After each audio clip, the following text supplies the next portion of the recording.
मृत्युंजय ने उसी गुस्से में अपना फोन निकाला और एक वीडियो उसके सामने चलाकर बोला, देखो इसे।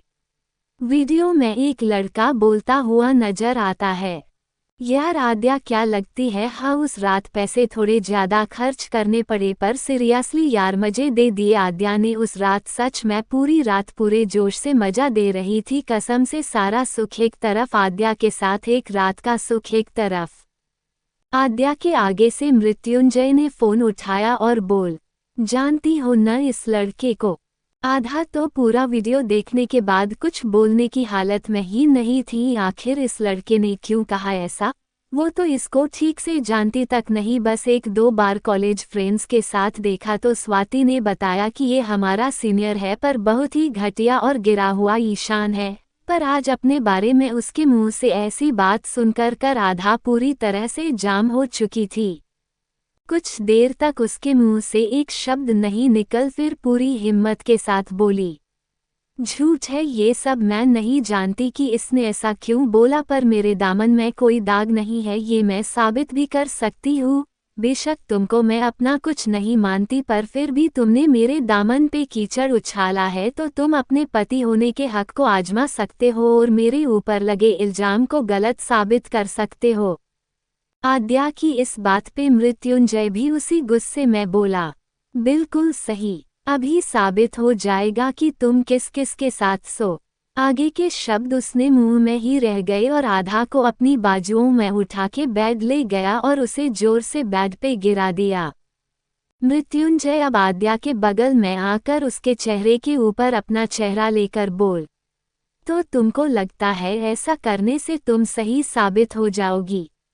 तो ठीक है। ऐसा बोलकर मृत्युंजय ने अपने होठ आद्या के नर्म गुलाबी होठों पे रख दिए। वो बहुत गहराई से आद्या के होठों को चूमे जा रहा था, साथ ही वो आधा की कमर को भी बहुत तेज पकड़े हुआ था। आद्या की कमर में दर्द होने लगा था, वो अंदर ही अंदर खुद से जूझ रही थी। क्यों उसने खुद को मृत्युंजय को सौंप दिया है, जबकि वो कहीं से भी गलत नहीं है, ये वो खुद जानती थी। मृत्युंजय अब आधा के सीने पे किसका रहा था। उसने आद्या के कॉलर बोन पे बहुत तेज काटा, जिससे आद्या की दर्द भरी सिसकी निकल गई। मृत्युंजय ने गुस्से में उसकी साड़ी के पल्ले को उठाना चाहा, तभी उसको उस वीडियो में उस लड़के की बात ध्यान आ गई। दूसरी ओर आद्या भी खुद से बोली, नहीं ये गलत है, मैं कहीं से भी गलत नहीं हूँ, तो क्यों किसी के आगे अपने आप को इस तरह पेश करूँ? खुद को सही साबित करने का ये तरीका गलत है, ऐसा सोच दोनों एक साथ अपनी जगह से उठ गए। आद्या कुछ बोलती उससे पहले ही मृत्युंजय बोला, तुम जैसी गंदगी को मैं छूना तो दूर देखना भी पसंद नहीं करता। पाउटिंग पाउटिंग पाउटिंग पर हाँ, तुमको दर्द हर दिन इतना मिलेगा कि तुम जीवन भर दर्द महसूस करेगी। आद्या भी बोली, मैं सही हूँ, ये तुमको बताने के लिए खुद को सौंपना ही मेरा गलत फैसला था। मेरे दामन में दाग है कि नहीं ये तो मैं तुमको साबित कर ही दूंगी। इतना कह के आद्या अपने आंसू पोंछकर बालकनी में चली गई। दूसरी ओर मृत्युंजय भी गुस्से से पास पड़े फ्लावर पॉट को जोर से फेंक देता है, जिससे उसके वही टुकड़े टुकड़े हो गए थे। मृत्युंजय बेड पे आकर लेट गया, पर उसको नींद नहीं आ रही थी। वो अपने बीते महीने को याद करने लगा। वो लड़की बहुत गिरी हुई है, उसने पता नहीं कितने लोगों को बर्बाद किया है, उसके लिए पैसा ही सब कुछ है।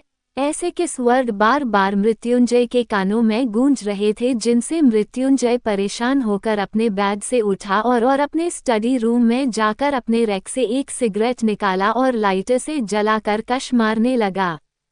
आज वो एक के बाद एक सिगरेट पिए जा रहा था। उसको आज फिर से आद्या के लिए जो सब देखा और सुना वो सब उसकी आंखों के आगे आ गया था। मृत्युंजय खुद से बोला, आद्या शर्मा, तुमने जो किया है न उसका बदला तो तुमको शुद्ध सहित वापस मिलेगा। पाउटिंग पाउटिंग, मैं तुम्हारी जिंदगी नर्क से भी बदतर बना दूंगा। पाउटिंग पाउटिंग, तुम हर दिन एक नई मौत मरोगी। बहुत घमंड है न तुमको अपने ऊपर देखना, तुम्हारे घमंड को कैसे अपने पैरों तले कुचलता हूँ मैं। Pouting pouting, smile with horns, smile with horns. देर रात तक मृत्युंजय वहीं बैठा रहा। ये रात दोनों के लिए बहुत भारी थी। आद्या और मृत्युंजय दोनों ही पूरी रात जागते हुए काट देते हैं, जहां आद्या को इस बात का दुख होता है कि कोई कैसे बिना किसी वजह के किसी लड़की के चरित्र पे इतना घटिया इल्जाम लगा सकता है, सबकी उसका दामन बिल्कुल साफ है। अब उसे थोड़ा थोड़ा समझ में आ रहा था कि क्यों मृत्युंजय ने उससे शादी की है और क्यों उससे वो इतनी नफरत करता है। एक थप्पड़ की वजह से तो वो ऐसा नहीं करेगा, फिर इसी क्या वजह है। फिर वो बैठे बैठे उस वीडियो को याद करने लगी जो मृत्युंजय ने उसे दिखाया। वो सोचने लगी बेशक वो सीनियर मेरे बारे में गलत बोल रहा हो, लेकिन ये समझ में नहीं आता कि आखिर मृत्युंजय का उससे क्या रिलेशन है और उससे शादी करने की असली वजह क्या है। क्यों उसने मेरे घर वालों की मदद की है। बेशक वो सौदा हो, लेकिन सच तो यही है कि मेरे बाबा और भाई आज इस शहर में हैं तो वो बस मृत्युंजय की वजह से, वरना वो लोग कब के ये घर छोड़ के गांव जा चुके होते। आद्या सोचते हुए खुद से बोली, वजह जो भी हो मैं मृत्युंजय से पूछूंगी, बेशक इसके बदले वो मुझे कितनी ही तकलीफ क्यों न दे, मैं उससे एक सच पूछ कर ही रहूंगी। ऐसा सोचते सोचते सुबह के 5 बजे आद्या बालकनी में लगे झूले पे ही सो गई। सुबह के टाइम जब मृत्युंजय रूम में आया तो उसने देखा आद्या बेड पे नहीं है। उसने आश्चर्य और गुस्से से अपनी भौहें सुकुड़ी और आपास देखने लगा। उसे लगा वो वॉशरूम में होगी, तो मृत्युंजय वॉशरूम के पास गया तो देखा गेट तो खुला है, मतलब आद्या यहाँ नहीं है। उसने अपनी नजरें बाहर बालकनी की तरफ दौड़ाई। वो रूम से बाहर निकलकर आया। सुबह की हल्की हल्की किरण निकल रही थी। मृत्युंजय हल्की उजली किरण के उजाले में बालकनी में आद्या को झूले पे ही बैठे बैठे सोता हुआ पाता है। उगते सूरज की पहली किरण के दूधिया उजाले में वो आद्या के चेहरे को देखता है तो एक पल को वो देखता ही रह जाता है। कितना मासूम और प्यारी लग रही है ये, इसके इस चेहरे पे हजारों हीरो की चमक भी कम है। मृत्युंजय मृगमरीचि की तरह आद्या के मनमोहक चेहरे की तरफ खींचा चला गया था। वो आद्या के बेहद पास आया और उसके चेहरे को गौर से देखने लगा। कितनी सुंदर है ये चेहरा, बिल्कुल दूध जैसा, आंखें की घनी पुतलियां, कोमल नाजुक दूध जैसी त्वचा जिसपे कल रात की लड़ाई के निशान साफ साफ उभार रहे थे। गले पे मृत्युंजय की बदसलूकी का निशान, उसके बाद भी उसकी गर्दन सोने की तरह चमक रही थी। मृत्युंजय एकदम से जैसे उसमें खो सा गया था। तभी आद्या थोड़ा ठंड से सिकुड़ गई, क्योंकि सुबह की ठंडी हवा से उसको ठंड लग रही थी, इसलिए वो निदों में ही कुनमुना रही थी।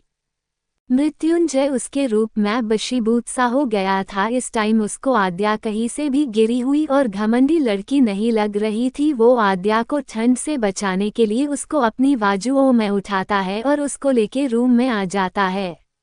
रूम में लाकर वो उसको धीरे से बिस्तर पे सुला देता है और उसको कंबल उड़ा कर जैसे ही जाने को मुड़ता है, आद्या की नींद खुल जाती है।